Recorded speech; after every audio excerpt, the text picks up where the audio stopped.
Okay, so John Essex, the select writings of John Essex. This actually comes from mostly the Grace and Truth magazine out of the UK. As I read through this, I can see I had a bunch of them in my library. I still do. I mailed a bunch out, but it was a good little magazine. Andrew McClarty put it out. I don't think he puts it out anymore. But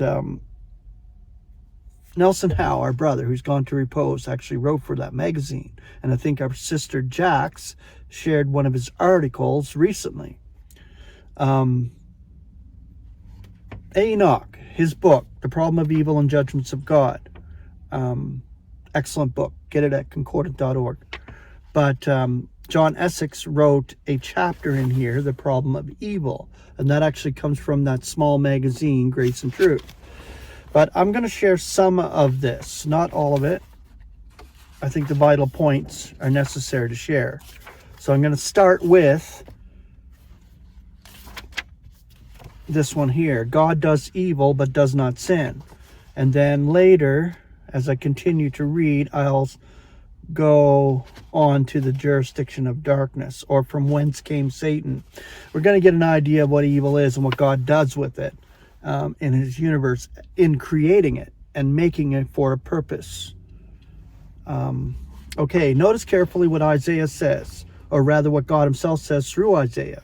I form the light and create darkness. God did not create light because light was already in being, since God himself is light. But he had to create darkness because darkness was something that was not originally in being, but had to be brought into being so that light could be appreciated. If we never experienced darkness, we would never know what light was. We would take it for granted, like the air we breathe. It is only when the air becomes foul that we really appreciate what fresh air is. Similarly, God says, I make peace and create evil. Peace did not need to be created, since it was always there where God was. But evil had to be created in order that good could be appreciated or understood. Evil is a necessity in God's purpose for good to be appreciated. And that is why God created evil.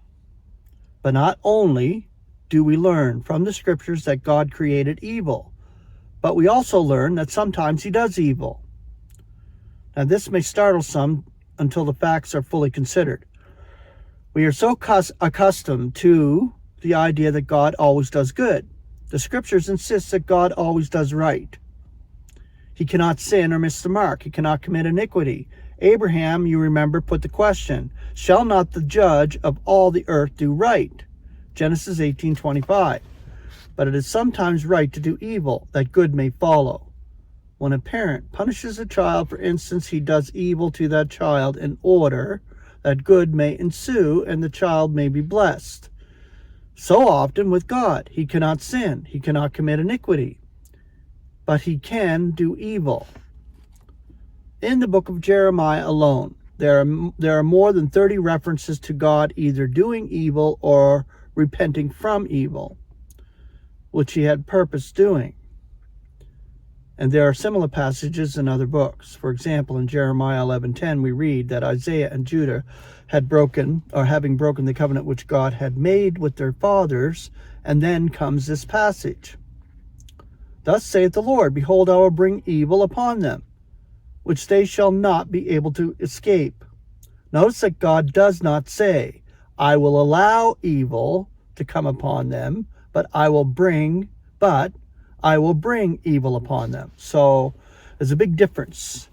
I hate that word allow, because God does not allow things to occur. He actually causes them and makes them occur for a purpose. And he has a purpose behind it all, including evil. So I'll continue on reading some of that chapter because it's really good. Have a wonderful day. Grace and peace.